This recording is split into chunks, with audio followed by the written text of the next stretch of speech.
बच्चों, हम लोग स्टार्ट कर रहे थे हाइड्रोकार्बन चैप्टर, जिसमें हमने फर्स्ट लेक्चर पढ़ चुका है, जहां पे हमने preparation method of alkanes start की है। आज बच्चों हम लोग आगे बढ़ रहे हैं, हम लोग प्रिपरेशन मेथड्स ऑफ एल्केन में फर्दर कुछ प्रिपरेशन मेथड्स और पढ़ेंगे। लेकिन उससे पहले मैंने बोर्ड पर एक फ्लो चार्ट बनाया है।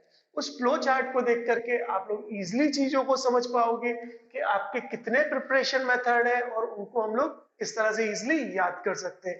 तो बेसिकली ये फ्लो चार्ट सिर्फ इसी चीज के लिए हमारा यूजफुल है कि इस फ्लो चार्ट को यूज करके हम लोग इजीली अपने प्रिपरेशन मेथड्स ऑफ एल्केन को याद कर पाएंगे। देखो, सबसे पहला preparation method from alkenes and alkynes, ये आपने पढ़ चुका है बाय यूजिंग कैटालिटिक हाइड्रोजिनेशन, यानी addition of hydrogen in presence of catalyst nickel, platinum and palladium. Then Grignard reagent के साथ भी आपने पढ़ लिया है, जिसमें बाय यूजिंग एल्किल हैलाइड है, and then by active hydrogen containing. Now जो थर्ड प्रिपरेशन मेथड हमें आज पढ़ना है वो है from alkyl halide. Alkenes and alkyne से हमने एल्केन बना लिया है, ग्रिग्नार्ड रिएजेंट से भी हमने एल्केन बना लिया है। अब हम एल्किल हैलाइड से एल्केन बनाएंगे। जब हम एल्किल हैलाइड से एल्केन बनाते हैं तो बच्चों, एल्किल हैलाइड से एल्केन बनाने के लिए हम लोग चार मेथड्स को यूज करते हैं। First is by reduction of alkyl halide, second method is by using Wurtz reaction. Wurtz reaction बहुत इंपॉर्टेंट रिएक्शन है, कहीं ना कहीं आपको किसी ना किसी कंपटीशन में मिल ही जाएगी। Now third reaction is by Frankland reaction, and fourth one is by कोरे हाउस सिंथेसिस। कोरे हाउस सिंथेसिस भी एक बहुत इंपॉर्टेंट रिएक्शन है, आगे जाके इनके बारे में आपको डिटेल्स में बताऊंगा। नाउ उसके बाद एल्केन हैलाइड के बाद हम लोग प्रिपरेशन मेथड ऑफ एल्केन्स पढ़ेंगे फ्रॉम एल्कोहल्स, कि हम एल्कोहल्स से कैसे एल्केन्स बना सकते हैं। एंड देन हम लोग पढ़ेंगे by using carbonyl compounds. Carbonyl compounds कौन होते हैं? Aldehydes and ketones are carbonyl compounds.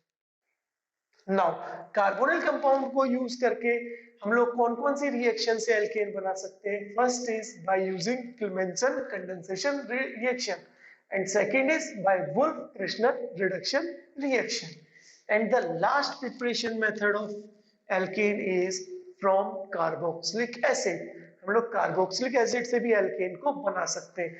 यहाँ पर हमें हमेशा वन कार्बन लेस एल्केन ही मिलता है, क्योंकि कार्बोक्सिलिक एसिड में हम कोलबे इलेक्ट्रोलाइसिस भी यूज कर सकते हैं और डीकार्बोक्सिलेशन भी यूज कर सकते हैं। तो बच्चों, इस तरह से हम लोग एल्केन के प्रिपरेशन मेथड्स पढ़ेंगे।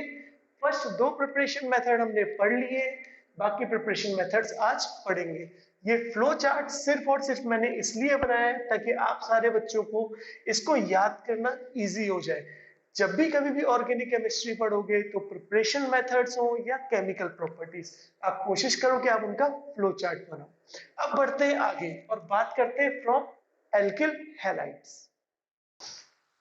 बच्चों, अब हम लोग बात करते हैं फ्रॉम एल्किल हैलाइड। तो देखो, एल्किल हैलाइड में हमारा फर्स्ट मेथड क्या है? By reduction. यानी जब भी हम एल्किल हैलाइड का रिडक्शन कराएंगे with the help of reducing agent, हमें हमेशा मिलेगा एल्केन। और हम कैसे पहचानेंगे कि हमारे रिड्यूसिंग एजेंट कौन कौन से होते हैं? तो नॉर्मली अगर हम रिड्यूसिंग एजेंट्स की बात करें तो रिड्यूसिंग एजेंट्स क्या होते हैं? रिड्यूसिंग एजेंट्स वो एजेंट्स होते हैं जो सामने वाले एलिमेंट को रिड्यूस कर दे और खुद ऑक्सीडाइज हो जाए। तो देखो, कभी भी अगर मेटल और मेटल के साथ एसिड आ जाता है, यानी हाइड्रोजन कंटेनिंग कंपाउंड, ऐसा कंपाउंड जो H पॉजिटिव आयन दे, तो वो हमेशा रिड्यूसिंग एजेंट बन जाता है, लाइक जिंक एंड CH3COOH। देखो, ये भी हाइड्रोजन दे सकता है।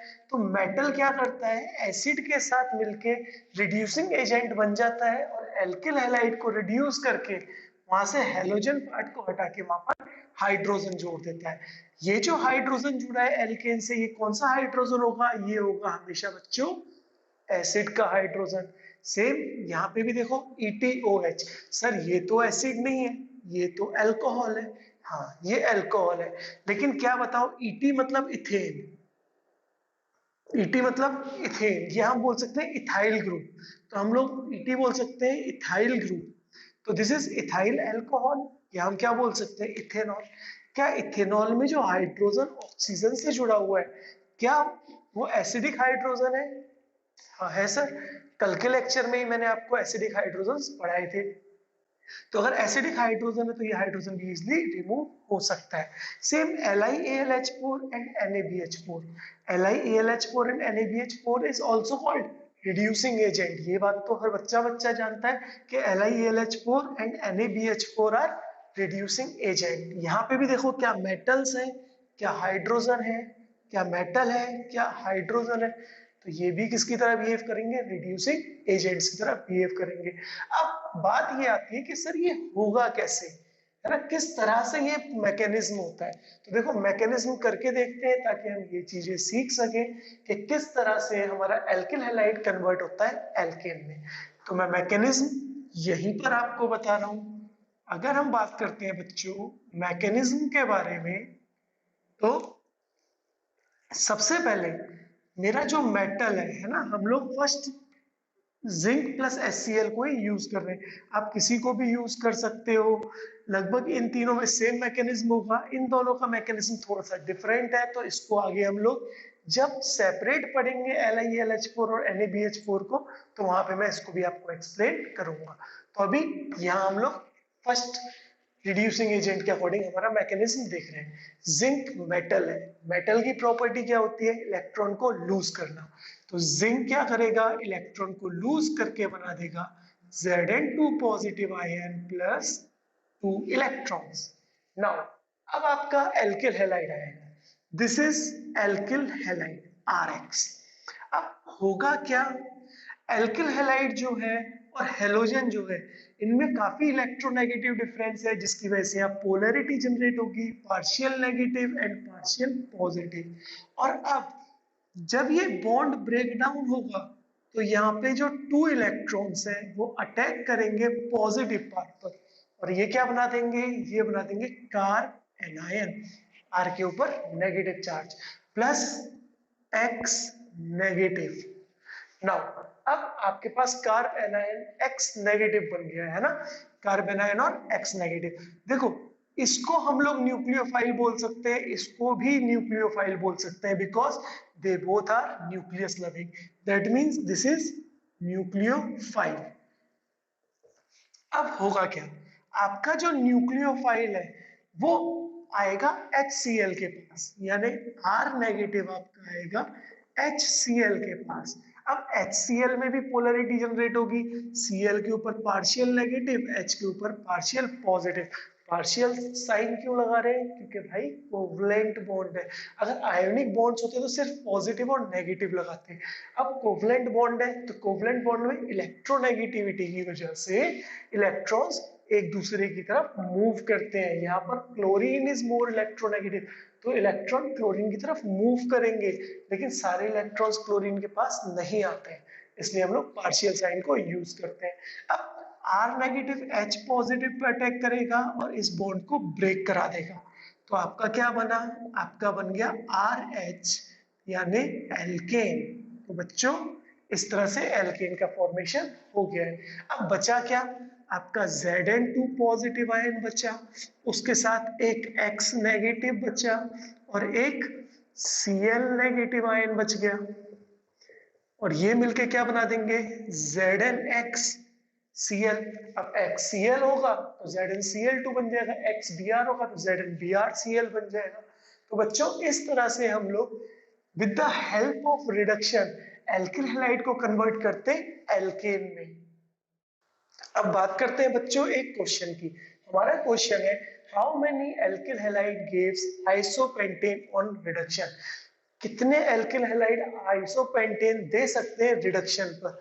तो कैसे करेंगे इस क्वेश्चन को, स्टेप वाइज चलते हैं। देखो अगर मैं सॉल्यूशन की बात करूं तो सबसे पहली स्टेप मैं हमेशा बनाऊंगा isopentane. What is isopentane, CH3 CH CH3 CH2 and CH3, this is isopentane. अब देखो रिडक्शन में हो क्या रहा था, रिडक्शन में एल्किल हैलाइड से एल्केन बन रहे थे, लेकिन अब हमें एल्केन से बताना है कि कितने एल्किल हैलाइड बनेंगे, यानी प्रोसेस क्या हो गया, रिवर्स हो गया। पहले हम लोग हैलोजन ग्रुप को हटाकर हाइड्रोजन जोड़ रहे थे रिडक्शन में, लेकिन अब की बार हमें क्या करना है, प्रोसेस रिवर्स हो गया है, तो हाइड्रोजन को हटाकर वहां पर हैलोजन जोड़ना है। तो चलो एक एक करके जोड़ के देखते हैं। जरा बताओ, क्या मैं यहां से एक हाइड्रोजन हटा सकता हूँ? अगर मैं यहां से एक हाइड्रोजन हटाऊंगा तो मेरा एल्किल हैलाइड क्या बनेगा, CH3 CH CH3 CH2 CH2X। मेरा ये एल्किल हैलाइड बन गया है। क्या मैं यहां से हाइड्रोजन हटा सकता हूं? अगर मैं इस कार्बन से हाइड्रोजन हटाऊंगा तो मेरा स्ट्रक्चर कैसा बनेगा, CH3 CH CH3 CHX and CH3। Now अब थर्ड कंडीशन, क्या मैं यहां से हाइड्रोजन हटा सकता हूं? हाँ सर, मैं यहां से हाइड्रोजन हटा सकता हूँ क्योंकि ये हाइड्रोजन है। तो अगर मैं यहां से हाइड्रोजन हटाऊंगा तो बच्चों मेरा एल्किल हैलाइड क्या बनेगा, CH3CX CH3 CH2 and CH3। Now fourth alkyl halide क्या बनेगा, देखो बहुत इंपॉर्टेंट है। अगर मैं यहां से हाइड्रोजन हटाऊं या यहां से हाइड्रोजन हटाऊं, दोनों जगह में से कहीं से भी अगर मैं हाइड्रोजन हटाता हूं तो बात एक ही होगी। क्यों? क्योंकि अगर मैं नंबरिंग करूं फर्स्ट और फर्स्ट, अगर 1 के बाद देखूं तो 2 और 1 के बाद देखूं तो 2, यानी यहाँ पे भी CH3 के बाद CH आ रहा है और यहाँ पे भी बच्चों CH3 के बाद CH आ रहा है। जबकि अगर यहाँ से हम देखें तो CH3 के बाद क्या आ रहा है, CH2 आ रहा है। दैट मीन्स ये दोनों क्या है, सेम है। तो आपको क्या करना है, अगर ये दोनों सेम है तो किसी एक ही CH3 में से हाइड्रोजन को हटाना है, क्योंकि अगर दोनों में से हटाओगे तो एक ही कंपाउंड दो बार बन जाएगा और हमारा क्वेश्चन गलत हो जाएगा। तो किसी एक से हटाते हैं, हम लोग हटाते हैं यहाँ से। तो अगर मैं यहाँ से हटाऊंगा तो मेरा कंपाउंड क्या बना, CH3CH CH2X CH2 and then CH3। That means मेरे टोटल कितने एल्किल हैलाइड बनेंगे, मेरे टोटल 4 एल्किल हैलाइड्स बनेंगे, 4 एल्किल हैलाइड्स। तो ये 4 ऐसे एल्किल हैलाइड्स हैं जिनसे आप आइसोपेंटेन बना सकते हो। अब यहाँ पर एक छोटा सी बात और आपको बताता हूँ, कई बार एग्जामिनर क्या है, बहुत चालाक है, वो क्वेश्चन चेंज कर देगा। वो क्वेश्चन क्या बोलेगा, वो क्वेश्चन देगा हाउ मेनी मोनोक्लोरो, ध्यान से सुनो, how many monochloro derivatives are formed from isopentane. Isopentane के कितने मोनोक्लोरो डेरिवेटिव्स हो सकते हैं। दैट मीन्स कुछ भी नहीं बोला, सिर्फ ये बोला है मोनो यानी एक, क्लोरो यानी क्लोरीन, कि एक एक क्लोरीन जोड़कर आप कितने आइसोपेंटेन के स्ट्रक्चर बना सकते हो। तो करना क्या है, जहां पे एक्स लगाया वहां पे सिर्फ क्लोरीन लगा दो। फिर से आंसर कितना आ गया बच्चों, आंसर आ गया 4। तो इस तरह से हम इस तरह के क्वेश्चंस को करते हैं। रिडक्शन के बाद नेक्स्ट हम स्टार्ट करते हैं वुड्स रिएक्शन। देखो बच्चों, वुड्स रिएक्शन बहुत इंपॉर्टेंट रिएक्शन है, आपको किसी ना किसी कॉम्पिटिटिव एग्जाम में हर साल वुड्स रिएक्शन मिल ही जाएगी। तो चलो बात करते हैं वुड्स रिएक्शन की। वुड्स रिएक्शन में सबसे पहला and the most important point is minimum 2 carbon alkane is formed. Wurtz reaction में मिनिमम 2 कार्बन एल्केन ही फॉर्म होते हैं, दो से कम एल्केन फॉर्म नहीं हो सकते। तो जो भी एल्केन फॉर्म होगा उसमें मिनिमम कितने कार्बन होंगे, 2 कार्बन होंगे। अब क्या होती है वुड्स रिएक्शन, देखो RX is alkyl halide plus 2 sodium, sodium की प्रेजेंस में कराई थी वुड्स ने ये रिएक्शन, इसलिए हमें सोडियम जरूर यूज करना है। नाउ X एंड R, और हम यूज करेंगे साथ में ड्राई इथर। जब हम ड्राई इथर को यूज करेंगे तो यहाँ पे रिमूव होगा 2 मोल NaX और आपका कंपाउंड बनेगा बच्चों RR plus 2NaX। This is alkane, और इस तरह से आपका एल्केन बन जाएगा। अब अगर बच्चों बात करते हैं मैकेनिज्म की, तो देखो जो वुड्स रिएक्शन है बच्चों वो बहुत कंट्रोवर्शियल रिएक्शन है। इसका जो मैकेनिज्म है ये बहुत कंट्रोवर्शियल है। क्यों? क्योंकि कुछ साइंटिस्टों ने इसका आयोनिक मैकेनिज्म बताया, कुछ साइंटिस्ट ने उसका फ्री रेडिकल मैकेनिज्म बताया। तो वुड्स रिएक्शन जो है वो दोनों मैकेनिज्म बताती है, फ्री रेडिकल भी और आयोनिक भी। जबकि नॉर्मली अगर कोई भी रिएक्शन है तो या तो उसका आयोनिक मैकेनिज्म होता है या उसका फ्री रेडिकल मैकेनिज्म होता है, लेकिन वुड्स रिएक्शन में दोनों मैकेनिज्म वर्क करते हैं। तो चलो बात करते हैं सबसे पहले आयोनिक मैकेनिज्म के रिस्पेक्ट में, एंड देन फिर बात करेंगे फ्री रेडिकल मैकेनिज्म के रिस्पेक्ट में। तो सबसे पहले हम लोग बात कर रहे हैं फर्स्ट आयोनिक मैकेनिज्म। हम लोग ड्राई ईथर को क्यों यूज करते हैं? एक चीज पॉइंट मैं आपको बताना भूल गया कि हम ड्राई ईथर को क्यों यूज करते हैं। देखो, सोडियम जो मेटल है वो हाईली रिएक्टिव मेटल है, और आपको पता है कि वो मॉइस्चर से रिएक्ट कर जाता है बहुत जल्दी। तो कभी भी अगर आप सोडियम मेटल को रिएक्शन में यूज कर रहे हैं तो आपको ड्राई ईथर यूज करना ही पड़ेगा, क्योंकि ड्राई ईथर क्या करता है, सारे मॉइस्चर को एब्जॉर्ब कर लेता है।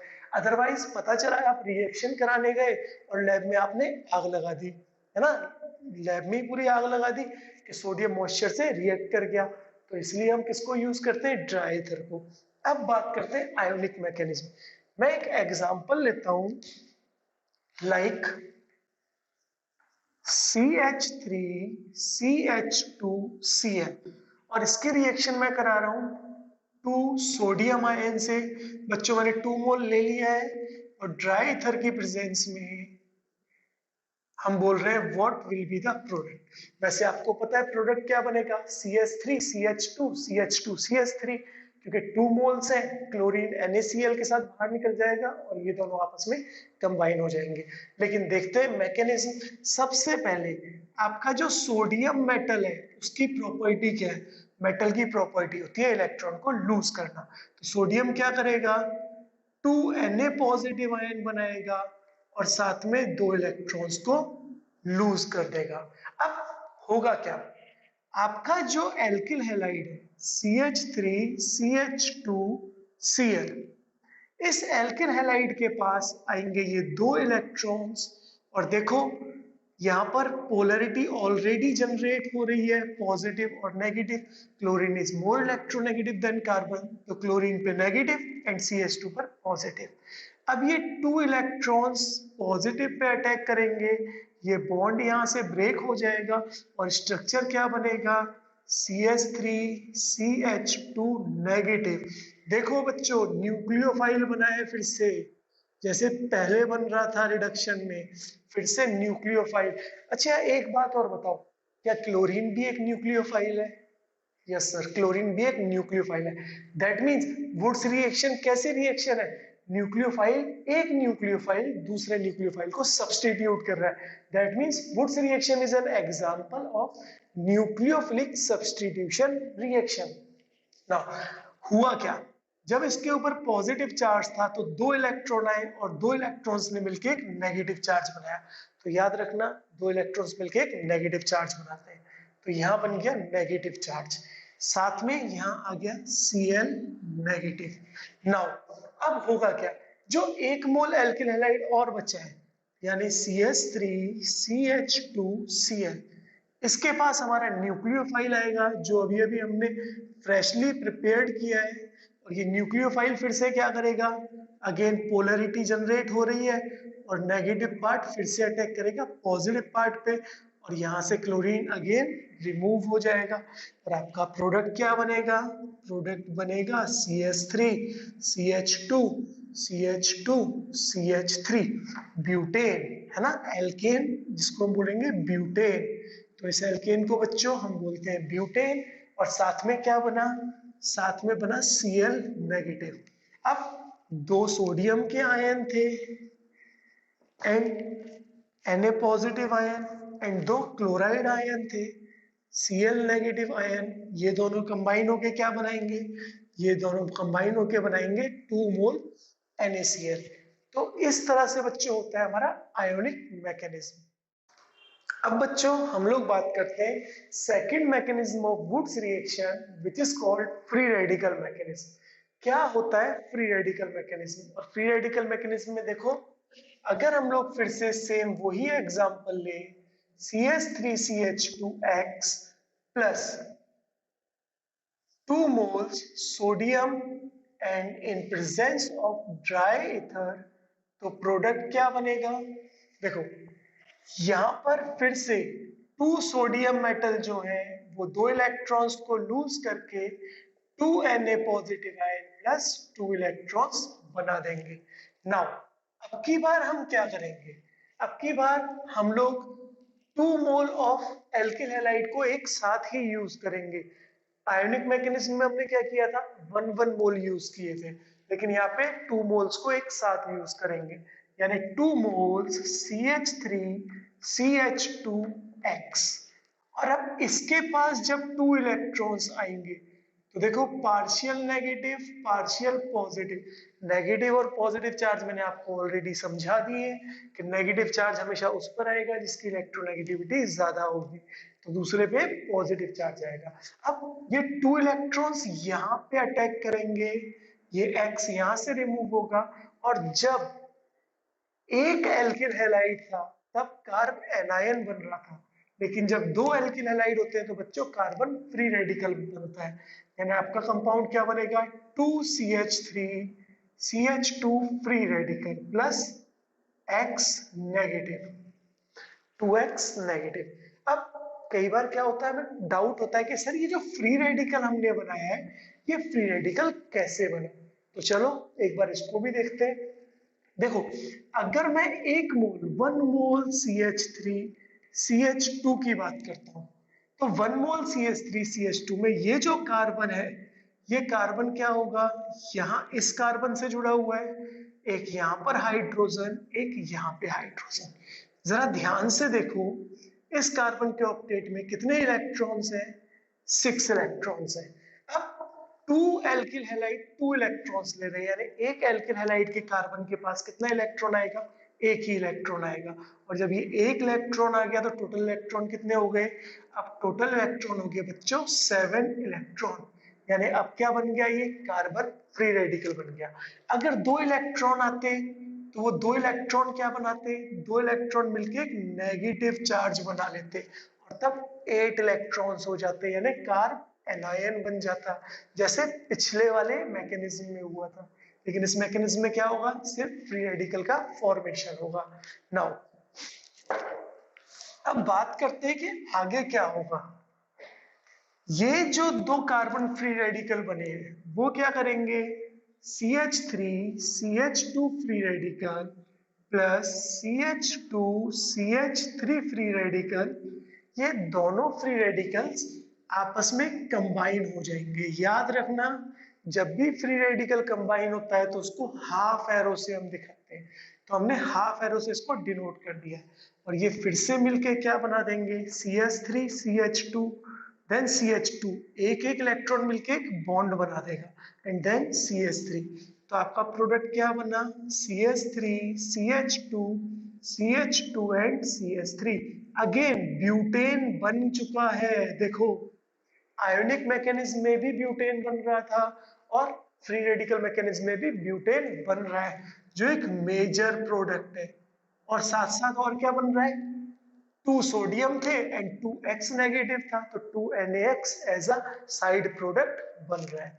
लेकिन फ्री रेडिकल मैकेनिज्म की एक खास बात है, वो ये कि फ्री रेडिकल मैकेनिज्म में डिस्प्रपोर्शनेशन रिएक्शन भी इंक्लूड होती है, यानी यहाँ पर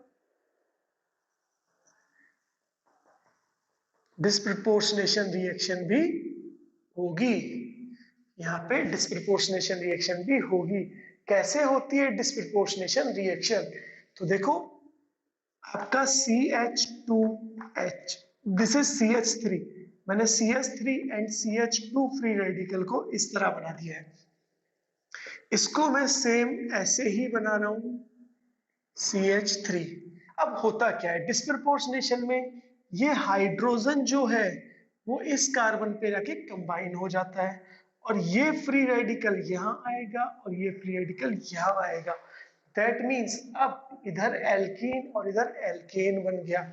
दैट मीन्स अब प्रोडक्ट क्या बना, CH2 double bond CH2 CH2 double bond CH2 plus CH3 and CH3 CH3 and CH3, यानी एल्कीन और एल्केन भी बन गए, यानी lower alkene and lower alkanes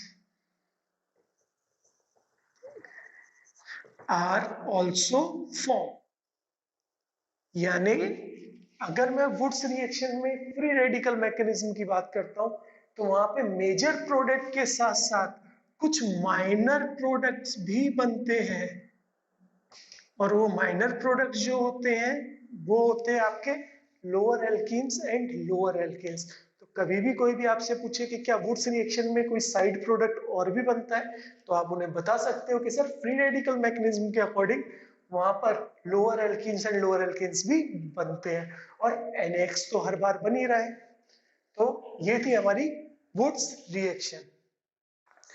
now बच्चों, अब हम यहाँ पे वुड्स रिएक्शन में आगे कुछ इंपॉर्टेंट बातें और करने जा रहे हैं। जैसे अभी मैंने कुछ एग्जांपल्स बोले थे आपके सामने, लाइक CH3X। अगर मैं इसकी रिएक्शन 2Na से कराऊं, यानी सोडियम मेटल के साथ कराऊं ड्राई ईथर की प्रेजेंस में, शॉर्ट में DE लिख रहा हूं, डी मीन्स ड्राई ईथर, तो प्रोडक्ट क्या बन रहा था? CH3CH3, इथेन बन रहा था। सेम अगर यहीं पे मैं एक एग्जांपल और लूं, मैं बोल रहा हूं 2 मोल्स CH3CH2X, और अगर मैं इसको 2 मोल सोडियम के साथ रिएक्ट कराऊंगा इन प्रेजेंस ऑफ ड्राई ईथर, तो अब की बार प्रोडक्ट क्या बनेगा? ब्यूटेन बनेगा। अब की बार जो प्रोडक्ट बनेगा बच्चों वो बनेगा ब्यूटेन। लिख देते हैं CH3 CH2 CH2 and CH3, this is butane. अब की बार ब्यूटेन बन गया। लेकिन अगर मैं आपसे कहूं कि मैं रिएक्शन करा रहा हूं CH3X की 2 मोल सोडियम के साथ, और यहाँ पर CH2CH3, देखो यहाँ पे मैंने मिथाइल हैलाइड लिया, यहाँ पे मैंने इथाइल हैलाइड लिया, जबकि फर्स्ट एग्जांपल में हमने मिथाइल हैलाइड ही लिए थे सिर्फ, सेकंड एग्जांपल में हमने इथाइल हैलाइड ही लिए थे सिर्फ, लेकिन यहाँ पे मैंने मिथाइल और इथाइल दो डिफरेंट हैलाइड्स को यूज किया है। तो जब भी मैं वुड्स रिएक्शन में 2 डिफरेंट हैलाइड्स को यूज करता हूं तो उस रिएक्शन का नाम हो जाता है mix Wurtz reaction, mix Wurtz reaction. और जो मिक्स वुड्स रिएक्शन होती है उसमें होता क्या है, जब भी आप ड्राई ईथर की प्रेजेंस में इस रिएक्शन को परफॉर्म करोगे बच्चों, तो सबसे पहले तो ये दोनों एल्काइल ग्रुप आपस में कंबाइन होंगे और बनाएंगे CH3 CH2 CH3। नाउ इनके कंबाइन होने के बाद जो मिथाइल ग्रुप है वो फिर से सेल्फ वुड्स रिएक्शन करेगा जैसे यहाँ पे हो रही थी, और ये बना देगा CH3 CH3। साथ में अब जो CH3CH2X था, ये जो इथाइल हैलाइड था, ये भी क्या करेगा? आपस में सेल्फ वुड्स रिएक्शन करेगा और क्या बना देगा? CH3 CH2 CH2 and CH3। अब देखो, नॉर्मली वुड्स रिएक्शन में सिंगल सिंगल प्रोडक्ट ही फॉर्म हो रहे थे जो मेजर प्रोडक्ट बन रहे थे, लेकिन यहाँ पे 3 मेजर प्रोडक्ट बन गए, जिसमें से 2 प्रोडक्ट जो हैं वो सिमेट्रिकल एल्केन है, वो सिमेट्रिकल एल्केन है, जबकि जो एक प्रोडक्ट है वो है अनसिमेट्रिकल एल्केन।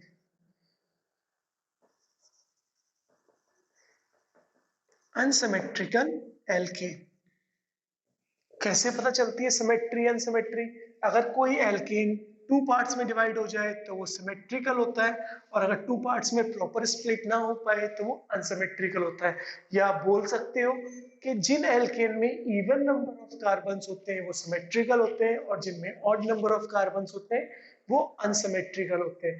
तो अब अगर मैं कुछ और भी बातें करूं, लाइक मैं बोल रहा हूं कि यहाँ पे इथेन, अगर मैं इथेन का बॉइलिंग टेम्परेचर बोलूं, तो सपोज दैट इथेन का बॉइलिंग टेम्परेचर हम सपोज करें 50 डिग्री सेल्सियस है, लोअर एल्केन है भाई, नेचर में गैसियस ही होंगे।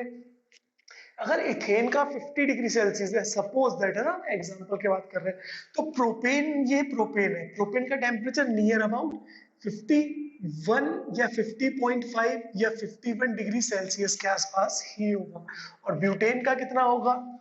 52 डिग्री या 53 डिग्री सेल्सियस के आसपास ही टेम्परेचर होगा। यानी इनके टेम्परेचर में ज्यादा वेरिएशन नहीं होता है, और अगर इनके टेम्परेचर में ज्यादा वेरिएशन नहीं है तो जरा बताओ क्या आप इन तीनों को आपस में सेपरेट कर पाओगे? नहीं कर पाओगे। आप डिस्टिलेशन से भी नहीं कर पाओगे, फ्रैक्शनल डिस्टिलेशन से भी नहीं कर पाओगे। फिर क्या करना पड़ेगा आपको? और भी बहुत सारे मेथड्स यूज करने पड़ेंगे जिससे आपका खर्चा बहुत ज्यादा हो जाएगा और इनको सेपरेट करना इतना इजी नहीं है। तो इसका मतलब हम लोग मिक्स वुड्स रिएक्शन से अनसिमेट्रिकल एल्केन बनाते हैं, लेकिन उसको बनाने का हमें कोई फायदा नहीं होगा। दैट मीन्स हम कभी भी मिक्स वुड्स रिएक्शन को यूज नहीं करेंगे for the preparation of unsymmetrical alkane, क्योंकि अनसिमेट्रिकल एल्केन बनाने के बाद भी हम उनको सेपरेट नहीं कर पाते। तो कभी भी कोई भी आपसे ये बात बोले कि क्या वुड्स रिएक्शन से अनसिमेट्रिकल एल्केन बना सकते हैं, तो बताना कि हाँ बना सकते हैं, लेकिन हम बनाते नहीं है। क्यों नहीं बनाते? क्योंकि हम उन्हें सेपरेट नहीं कर पाते हैं। तो इसलिए हम लोग बोलेंगे कि कभी भी अगर हम वुड्स रिएक्शन की बात करेंगे तो मैं यहाँ एक पॉइंट लिखता हूं।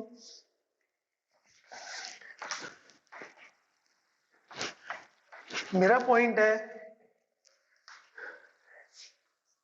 It is not easy, it is not easy, not easy to separate unsymmetrical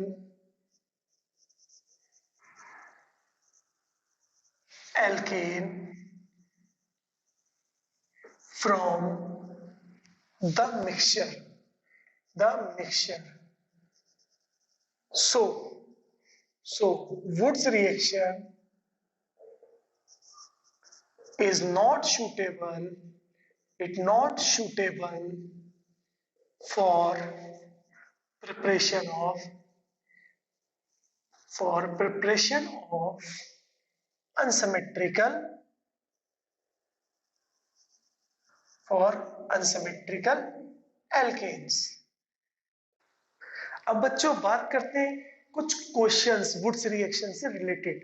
जैसे हमारा सबसे पहला क्वेश्चन है, which of the following alkane can't be prepared by Woods reaction? Wurtz reaction से हम कौन से एल्केन को फॉर्म नहीं कर सकते? First example is propane. देखो प्रोपेन एक अनसिमेट्रिकल एल्केन है, लेकिन हम प्रिपेयर कर सकते हैं। वो हमारी चॉइस है कि हम प्रिपेयर नहीं कर सकते। दैट मीन्स फर्स्ट आंसर नहीं होगा। हमने जब वुड्स रिएक्शन पढ़ी थी तो स्टार्टिंग में ही फर्स्ट पॉइंट पढ़ा था कि वुड्स रिएक्शन जो है उसमें मिनिमम 2 कार्बन एल्केन्स फॉर्म्ड होते हैं। देखो यहाँ पर है methane, methane is a 1 carbon alkane. कभी भी वुड्स रिएक्शन से मिथेन नहीं बन सकता है। That means option number 3 is correct. Now question number 2, which of the following alkane can't be prepared by Woods reaction of ethyl iodide and propyl iodide? तो चलो देखते हैं। Ethyl iodide is CH3 CH2X, propyl iodide is CH3 CH2 CH2X। Sodium है ही साथ में और dry ether भी है साथ में। तो कौन कौन से प्रोडक्ट बनेंगे? सबसे पहले इन दोनों के बीच में प्रोडक्ट बनेगा, इन दोनों के बीच में वुड्स रिएक्शन होगी। CH3 CH2 CH2 CH2 and CH3। कितने कार्बन कंपाउंड बना?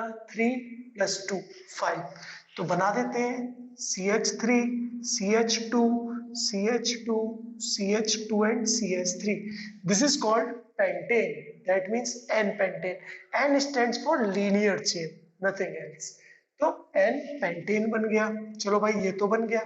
और ये जो इथाइल हैलाइड है ये आपस में भी तो वुड्स रिएक्शन करेगा और क्या बना देगा?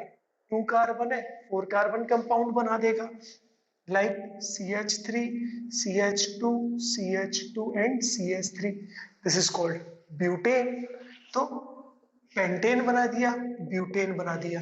अब ये जो प्रोपाइल हैलाइड है ये भी क्या करेगा?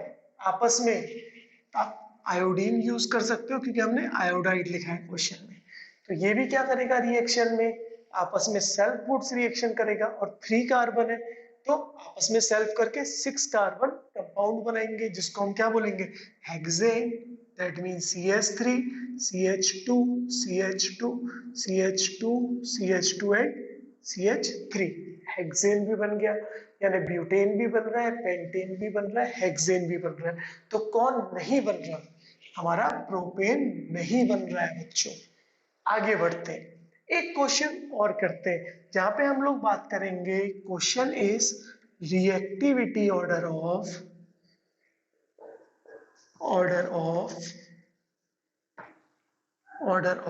Alkyl halide towards Wurtz reaction. Wurtz reaction, अगर मैं एल्किल हैलाइड बनाऊं like RF, RCl, RBr and RI, तो इनमें से कौन सा एल्किल हैलाइड ज्यादा रिएक्टिव होगा टुवर्ड्स वुड्स रिएक्शन? तो ऑब्वियस सी बात है, जो हेलोजन पार्ट यानी जो हैलाइड पार्ट इजीली रिमूव हो सकता है वही ज्यादा रिएक्टिव होगा। तो ऑब्वियस है, जितना बड़ा एटम का साइज होगा उतनी ज्यादा उसका बॉन्ड होगा, और जितना बड़ा बॉन्ड होता है उतना ही बॉन्ड इजीली क्या होता है, ब्रेक हो जाता है। तो जरा बताओ, सबसे बड़ा साइज आयोडीन का, दैट मीन्स आयोडीन का बॉन्ड ब्रेक होगा क्योंकि वो बड़ा होगा। दैट मीन्स सबसे ज्यादा रिएक्टिव कौन होगा? Alkyl iodide, then alkyl bromide, then chloride and then fluoride. एक बात और, जो एल्किल आयोडाइड बनता है उसमें आयोडीन रिमूव होता है एज अ आई नेगेटिव। और आपको याद रखना है कि जितना बड़ा एटम होता है उस पर जितना नेगेटिव चार्ज होता है वो उतना ही ज्यादा स्टेबल होता है। तो negative on large size is more stable. That means यहाँ पे Br नेगेटिव बनेगा। तो Br नेगेटिव और I नेगेटिव में स्टेबल कौन है? I negative. अगर I नेगेटिव स्टेबल है तो Ri क्या होगा? मोर रिएक्टिव होगा, क्योंकि इंटरमीडिएट जितना ज्यादा स्टेबल होता है उसका सबस्ट्रेट उतना ही ज्यादा रिएक्टिव होता है बच्चों। तो ये था आपका एल्किल हैलाइड का reactivity order towards Wurtz reaction. Next lecture में हम लोग फ्रैंकलिन रिएक्शन एंड कोरे हाउस सिंथेसिस रिएक्शन को पढ़ेंगे। तो आज का लेक्चर हम यहीं खत्म करते हैं।